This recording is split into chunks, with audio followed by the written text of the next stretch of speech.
Gen Z का भरोसा वापस जीतना चाहते हैं तो नए नए एंगल से अपने फोन से नए नए वीडियो बनाने से नहीं होगा। प्रधानमंत्री जी को कैमरे का एंगल नहीं, दिल का एंगल बदलना पड़ेगा। हर लाठी जो किसी लड़की पर, किसी लड़के पर चली है, वे बच्चों की पीठ से ज्यादा सरकार की साख पर पड़ी। क्यों डरते हैं आप इस देश के नौजवानों से? क्यों डरते हैं आप इस देश की बुलंद आवाज से? और उस आवाज को दबाने का हक आपको किसने दिया है? प्रधानमंत्री महोदय जी ने नया शिक्षा मंत्री चुना, एक ऐसे व्यक्ति को इस पद पर आसीन किया जिसने एक गर्भवती महिला के बलात्कारियों की रिहाई पर अपनी सहमति व्यक्त की। कैरेक्टर असैसिनेशन है एक तरीके से संसद में, और इस तरीके के भाषा हम उम्मीद नहीं करते हैं। प्रियंका जी को ऑथेंटिक करना चाहिए, ऑथेंटिकेट करना चाहिए। आप जो मिस इन्फॉर्मेशन कर रहे हैं। सबसे बड़ी चोरी तब हुई जब देश के नौजवानों के भविष्य, उनके सपने चुराए गए। भविष्य की चोरी, सपने की चोरी किसी भी चोरी से कहीं बड़ी होती है महोदय। कुछ दिनों पहले हम राम मनोहर लोहिया अस्पताल गए थे। पुलिस लाठीचार्ज में घायल दिल्ली की उस छात्र की स्थिति जानने के लिए जो आईसीयू में अपनी जिंदगी की सबसे बड़ी लड़ाई लड़ रही है। हमसे कुछ ही समय पहले आदरणीय स्वास्थ्य मंत्री जी श्री जेपी नड्डा वहां गए थे और उनसे कुछ समय पहले अन्य नेता भी गए। जब तक हम वहां पहुंचे, उस लड़की की मां नेताओं के आने जाने से गुस्से में थी। सुन लीजिए, सुनिए, किसी की पीड़ा का मजाक नहीं उड़ाते। किसी कोई भी हो, किसी की पीड़ा का मजाक नहीं उड़ाते। आप संसद में बैठे हैं, निशिकांत जी आप बना रहे हो। जब तक हम वहां पहुंचे, उस लड़की की मां नेताओं के आने जाने से गुस्से में थी। किस लिए आए हो? उसने आईसीयू के दरवाजे के बाहर खड़े होकर हमें पूछा। हमारे सामने कांपते हुए हाथ जोड़े कहने लगी कि धन्यवाद आप आए हैं, ठीक है, मगर मुझे किसी से नहीं मिलना, मुझे किसी से बात नहीं करनी। महोदय, उस मां की पीड़ा से उसका पूरा शरीर कांप रहा था, लेकिन उसने दृढ़ आवाज में कहा, सुबह से बड़े बड़े लोग यहां आ रहे हैं, एक के बाद एक वीडियो बना रहे हैं। वह भी आए जिन्होंने मेरी बेटी का ये हाल किया है। किस लिए? उसने हमसे पूछा। किस लिए? मेरी बेटी की बलि तो चढ़ गई है, लेकिन उसे कुछ भी हो जाए तो मैं उसके लिए अपने आप लड़ूंगी। मुझे किसी की मदद नहीं चाहिए, मैं अकेले लड़ लूंगी। महोदय, शायद मुझे यहाँ खड़े होकर सबके सामने ये बात नहीं कहनी चाहिए, मगर उस माँ की गुहार ने मुझे शर्मिंदा किया। उसके दिल के टूटने की वो आवाज जो अस्पताल की दीवारों से में गूंज रही थी, मेरे मन में अभी भी गूंज रही है। इसलिए उस माँ की इजाजत लिए बिना मैं आपके द्वारा आदरणीय प्रधानमंत्री महोदय जी और आदरणीय गृह मंत्री महोदय जी से पूछना चाहती हूँ कि क्या जरूरत थी एक मासूम बच्ची पर इस तरह दमन करने की? क्या जरूरत थी उन छात्रों पर आंसू गैस चलवाने की, उन पर लाठियां बरसाने की, उन पर वाटर कैनन्स चलवाने की? क्या जरूरत थी उन नौजवान लड़कियों को जलील करते हुए उनके कपड़े फाड़ने की, उनको बेरहमी से गंदी तरह पिटवाने की? देश के युवाओं पर पैलेट गन्स और AK-47 चलवाने की क्या आवश्यकता थी? क्या वे आतंकवादी थे? क्या आतंकवादी हैं? टेररिस्ट हैं? हाँ, कांग्रेस बोल रही है। हाँ, कांग्रेस बोल रही है। जवाब दीजिए, जवाब दीजिए। कांग्रेस बोल रही है, जवाब मांग रही है, जवाब दीजिए।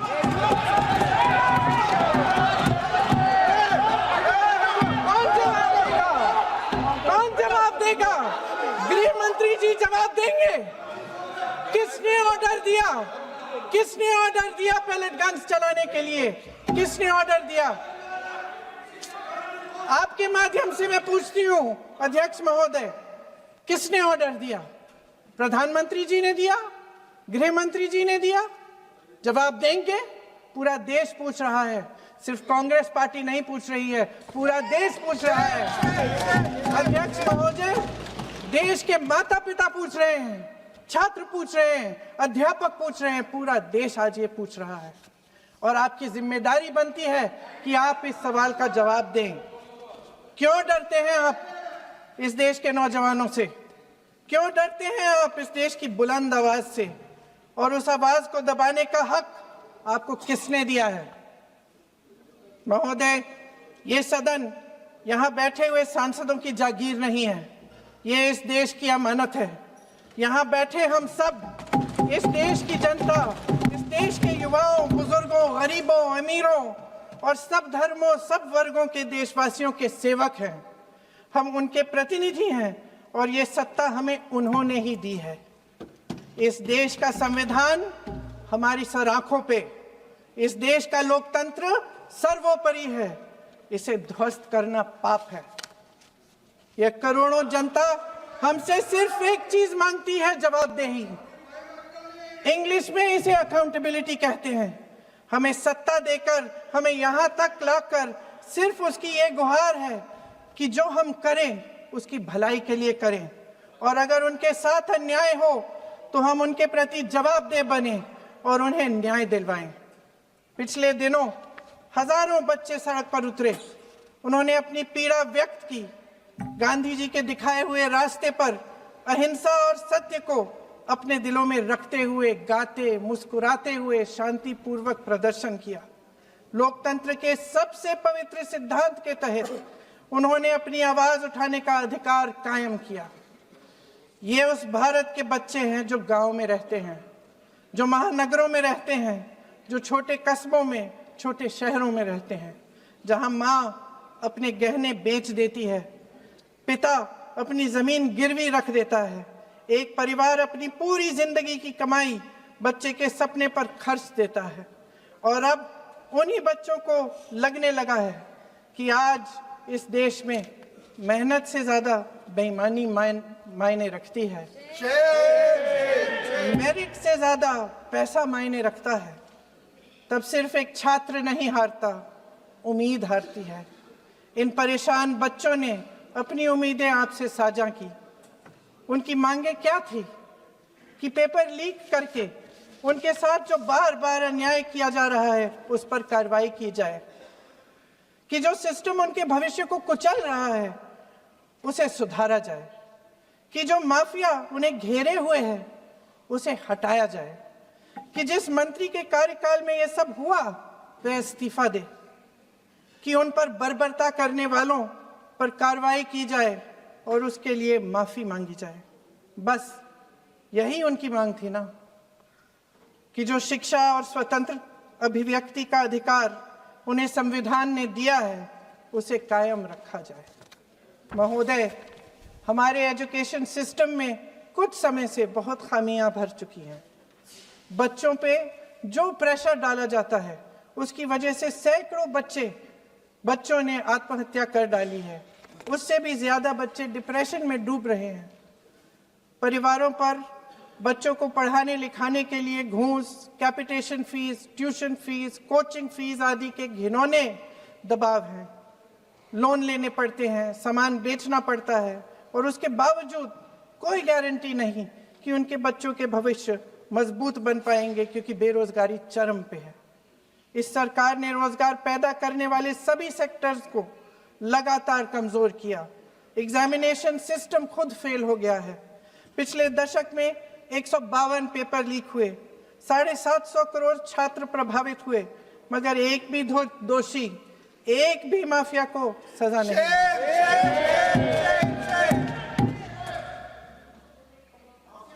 हमारे एजुकेशन में आरएसएस के प्रचारकों को भर भर कर उसे खोखला बना दिया है। जबरदस्ती एनटीए बनवाकर सिस्टम का केंद्रीकरण करके उसे और भी उलझा दिया। देश के कुल बजट में, हाँ जी जबरदस्ती, आपने अभी अभी सुना तमिलनाडु के हमारे साथी क्या कह रहे थे। देश के कुल बजट में एजुकेशन बजट की हिस्सेदारी हर साल बढ़ाने की बजाय घटती जा रही है। 1.4 लाख करोड़ रुपया का पूरा बजट एजुकेशन बजट है और 1.32 लाख करोड़ सिर्फ नीट देने वाले 22 लाख बच्चों के परिवारों से हर साल खींचा जाता है। एक और शर्मनाक आंकड़ा भी है। 1.4 लाख करोड़ रुपया हमारा पूरा एजुकेशन बजट और 16 लाख करोड़ रुपए जो मौजूदा सरकार ने बड़े उद्योगपतियों के लोन माफ किए हैं। सोचिए कि इस सरकार की प्राथमिकताएं क्या है। सच ये है अध्यक्ष महोदय कि जिस तरह अस्पताल में उस छात्रा की मां का विश्वास पूरे सिस्टम से हट गया है, उसी तरह देश के युवाओं का भरोसा इस पूरे सिस्टम से टूट चुका है।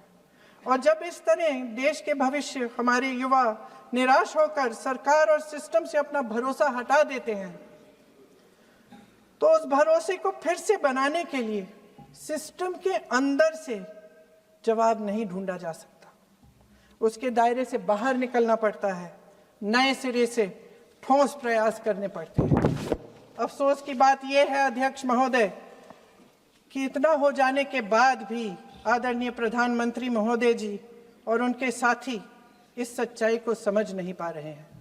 वे अभी भी ये सोच रहे हैं कि पीआर, नैरेटिव चेंज और पालतू मीडिया के सहारे एक बार फिर उनकी नैया पार हो जाएगी।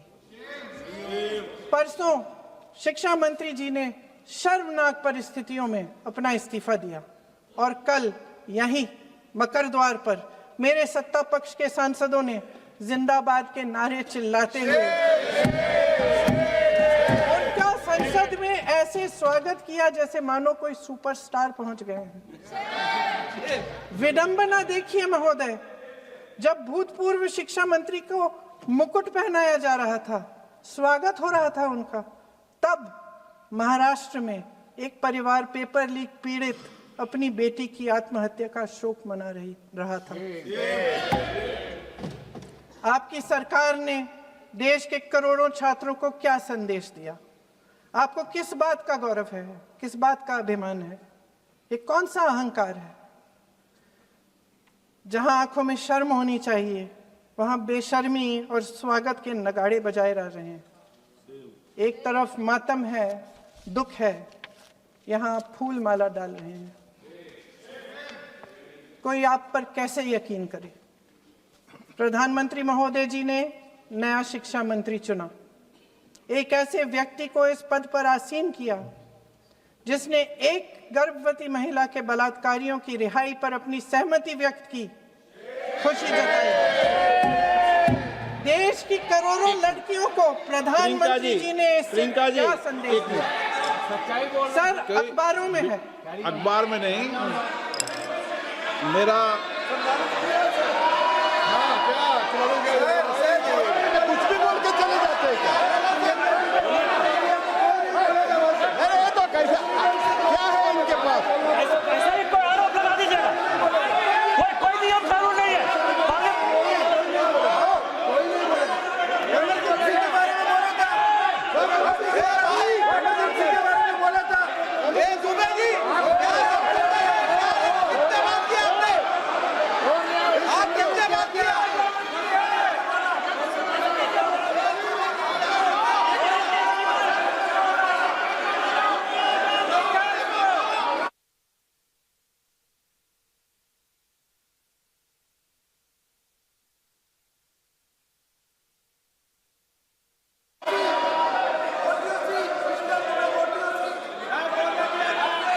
अध्यक्ष महोदय जी, जो श्रीमती प्रियंका वाड्रा गांधी जी बोल रही थी, तो बीच में उनके वहाँ से भी टोका टोकी पहले भी हुए, हमारे यहाँ से भी हुए थे। अभी हम लोग तो शांति से सुन रहे हैं, लेकिन जो अभी अभी हमारे वर्तमान नए शिक्षा मंत्री को जो उन्होंने टिप्पणी की, कैरेक्टर असैसिनेशन है एक तरीके से संसद में, और इस तरीके के भाषा हम उम्मीद नहीं करते हैं। मैं इसमें प्रहलाद जोशी जी ने भी खुद कहा है, एक तो उन्होंने प्रियंका जी ने जो गलत बात कही है रिकॉर्ड पे, उसको रिकॉर्ड से हटा दिया जाए। दूसरा इस तरह का भाषा का इस्तेमाल ना करें। आपने डिबेट से पहले आपने अपील किया कि संसद में डिबेट का स्तर को नहीं गिराने चाहिए। उनके पार्टी के वो सीनियर लीडर है, वो पहली बार चुन के आए हैं, मगर उनके पार्टी में सीनियर है। जिम्मेदारी के साथ बोलना चाहिए। अगर पूरा ऑथेंटिकेट नहीं कर सकते हैं तो मैं ये मानता हूं कि उनको क्षमा मांगना चाहिए सदन से।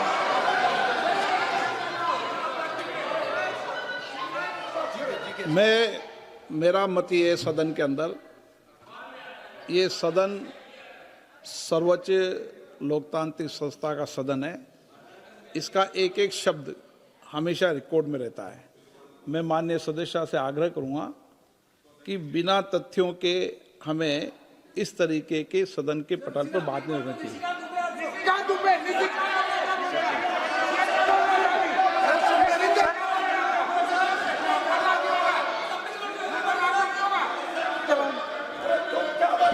ये तो डिलीट कर दिया, लेकिन आगे भी वो भी डिलीट करा सर। ये तो नीचे कान बोलता, वो भी ये सीधे कान बोल रहा था, डाटा कर रहा था। सर जो प्रहलाद जोशी जी ने बिल्किस बानो के बलात्कारियों की रिहाई पर जो बयान दिए, उसका प्रमाण मैं आपको दे दूंगी, मैं भेज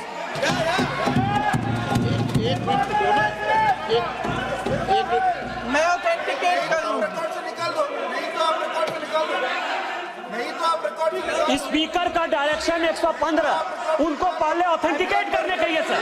ऑथेंटिकेट करेंगे उसके बाद वो आगे बढ़ेंगे, ऐसे नहीं होगा। पहले ऑथेंटिकेट करने दो सर। उनको ऑथेंटिकेट करने के लिए कहिए, ऑथेंटिकेट करने कहिए उनको।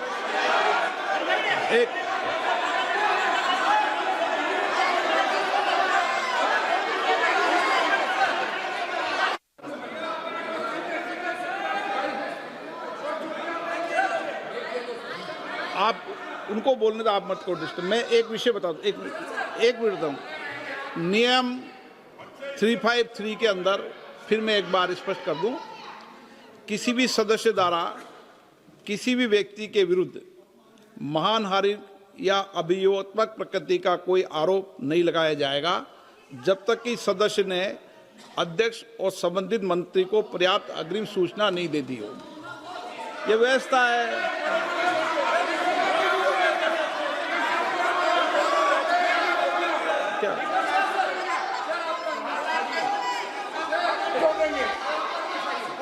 House, ma'am, the same house, Honorable Shrikant Bey told, still that is in the record about Indira Gandhi ji. Still that in the record. Still that in the record. Sir, you are not removed, sir. बोलो, आप भी बोल लो। Sir, केसी वेणुगोपाल जी ने जो नाम लिया है और मैं नेहरू जी के बारे में जो बात कहा है मैंने, सर, मैं उस पर कायम हूं और मैं किताब जो है ऑथेंटिकेट करने के लिए तैयार हूं। अय्याज थे नेहरू, अय्याज थे। मैं फिर दोबारा रिपीट कर रहा हूं, आई एम अगेन रिपीटिंग। यही फैक्ट है और वो किताब में ऑथेंटिकेट करके दे रहा हूं। I am authenticating that book.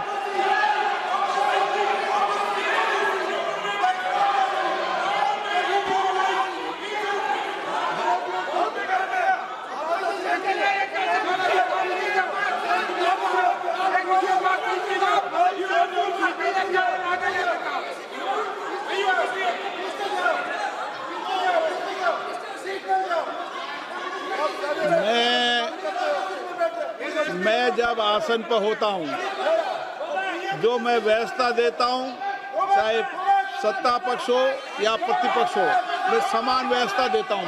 मैं जब आसन पर होता हूं,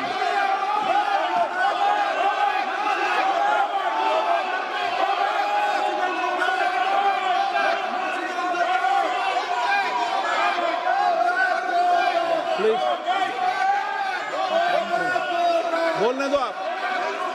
उनको बोलने दें, उनको बोलने दें। नो, अरे आप उनको नहीं बोलने देना चाहते?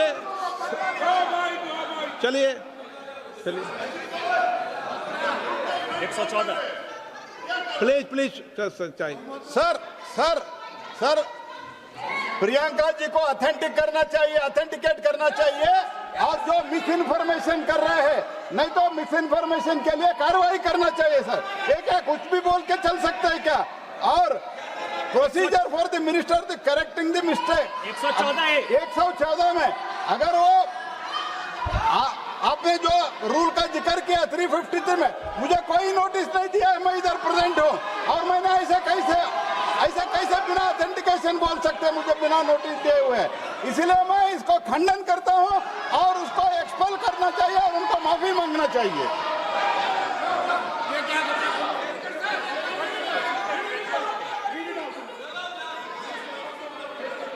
नहीं, ये चैप्टर आगे नहीं बढ़ेगा सर। बिल पे केवल बिल पे।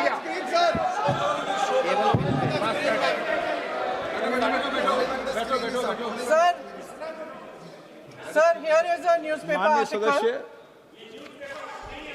सर अरे आपने पूरा बुक ले गया है, आपने बुक ले गया सकता है। Sir written by a respected माननीय journalist, सदस्य, I will authenticate using this sir. आप माननीय सदस्य प्लीज इसको छोड़ दें। नहीं,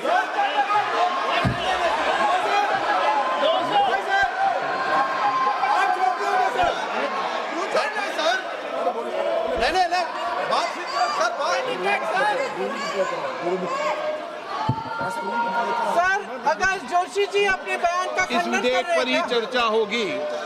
आप इस बयान का खंडन कर रहे हैं क्या नहीं, जोशी जी? माननीय से पूछेगा। सदस्य, मैं आपसे फिर आग्रह कर रहा हूं, इस सदन में इस विधेयक पर ही चर्चा होगी। फिर भी नो, ये विधेयक का विषय नहीं है। आप नो, आप बोलो तो विधेयक पे बोलो, ये मेरी अपेक्षा आपसे। प्लीज सर, कभी- छोड़िए, ये रख दो। इस विषय को छोड़िए।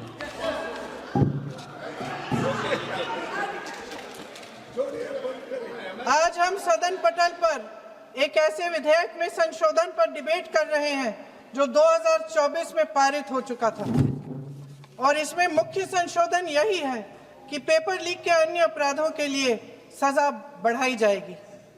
मगर जब से ये विधेयक पारित हुआ तब से अब तक इस सरकार ने एक भी अपराधी को सजा नहीं दी।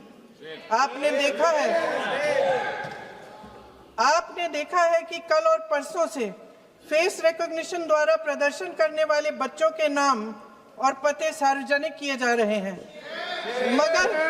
मगर यही काम पेपर लीक करने वाले अपराधियों के लिए अभी तक नहीं किया गया। ना इस विधेयक में पेपर लीक रोकने के कोई ठोस कदम है। इससे देश के युवाओं का भरोसा कैसे बनेगा? अध्यक्ष महोदय, आदरणीय प्रधानमंत्री महोदय जी को आपके माध्यम से मैं कहना चाहती हूं कि शायद उन्हें अपने सलाहकार बदलने चाहिए। वे असलियत से एकदम टूट चुके हैं। नई कमेटियां बनाने से काम नहीं चलेगा। उनका अध्यक्ष चाहे कोई भी हो। राधा कृष्ण कमेटी भी व्यवस्था में सुधार लाने के लिए बनी थी। आज तक उसकी एक सिफारिश लागू नहीं हुई है और इस नई कमेटी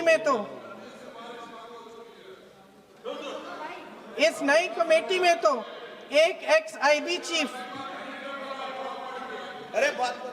फिर चिल्लाएंगे, एक एक्स-आईबी चीफ, एक आईटी कंपनी के मालिक और एक गौमूत्र के विशेषज्ञ भी हैं।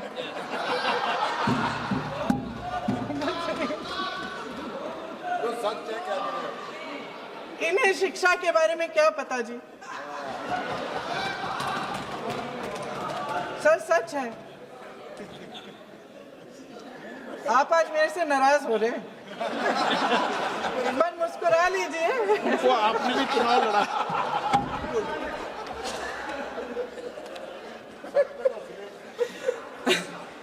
सर फास्ट ट्रैक कोर्ट्स का रिकॉर्ड पहले से ही बहुत खराब है।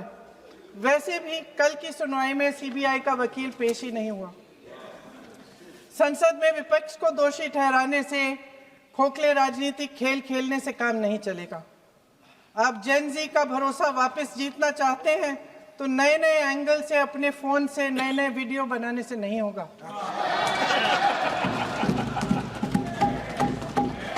प्रधानमंत्री जी को कैमरे का एंगल नहीं, दिल का एंगल बदलना पड़ेगा।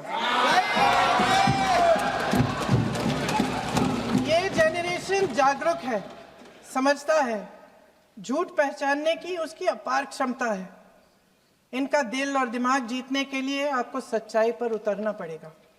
आपके शासन के चलते इस नौजवान पीढ़ी के साथ घोर अन्याय हुआ है, बर्बरता हुई है। इस सच्चाई को स्वीकार करिए। अपनी जिम्मेदारी से पीछे हटने से काम नहीं चलेगा। आदरणीय प्रधानमंत्री महोदय जी, आपको जिम्मेदारी लेनी पड़ेगी, ठोस कदम उठाने पड़ेंगे। शिक्षा विशेषज्ञों को इकट्ठा कीजिए, छात्रों, अध्यापकों, सभी स्टेक होल्डर्स को साथ लेकर, अन्य विचारधाराओं के थॉट लीडर्स के साथ गहरी चर्चाएं करवाकर एक नई शिक्षा प्रणाली तैयार कीजिए। मौजूदा नेशनल एजुकेशन पॉलिसी में 8 महीने तो एग्जाम चलते हैं, अध्यापकों को पढ़ाने का समय नहीं मिलता। सिर्फ आरएसएस के लोगों से भरने की बजाय सिस्टम को शिक्षित, एजुकेटेड, उन्नत और उदार दृष्टिकोण के लोगों से भी भरिए, जिनकी योग्यता सिर्फ उनकी विचारधारा न हो। रोजगार पैदा करने के सख्त कदम उठाइए, इस पर फोकस करिए। मेडिकल कॉलेजेस की संख्या बढ़ाइए, चिकित्सा शिक्षा का विस्तार कीजिए, ताकि ये बच्चे जो मेहनत कर कर के भी अपने भविष्य नहीं बना पा रहे हैं, एक उज्जवल भविष्य का सपना देख पाए। अध्यक्ष महोदय, छात्रों को सड़क से हटाया जा सकता है, लेकिन उनके सवालों को नहीं। हर लाठी जो किसी लड़की पर, किसी लड़के पर चली है, वे बच्चों की पीठ से ज्यादा सरकार की साख पर पड़ी है।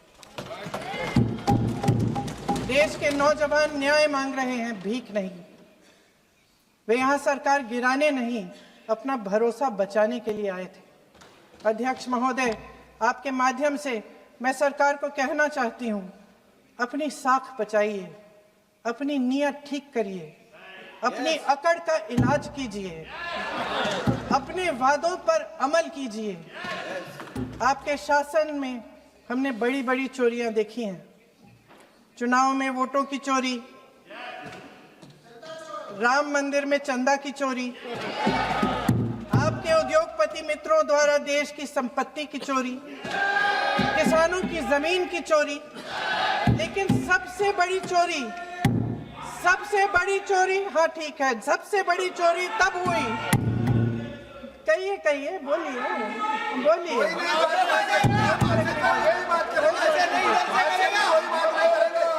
सुन लीजिए, शांति से सुन लीजिए, शांति से सुन लीजिए। आपको मौका मिलेगा, आप जितनी भी चोरियों की बात करना चाहते हैं आप कर लीजिए, अभी मेरा समय है। सबसे बड़ी चोरी तब हुई जब देश के नौजवानों के भविष्य, उनके सपने चुराए गए। भविष्य की चोरी, सपने की चोरी किसी भी चोरी से कहीं बड़ी होती है महोदय। अगर देश का युवा निराश हो जाए, अगर देश का युवा निराश हो गया, उसकी उम्मीद टूट गई, तो सबसे बड़ी हार भारत की हार होगी। और हम कांग्रेस और विपक्ष के लोग जान दे देंगे, मगर भारत की हार नहीं होने देंगे। जय हिंद। सर, अब तो मुस्कुरा लीजिए, भाषण खत्म।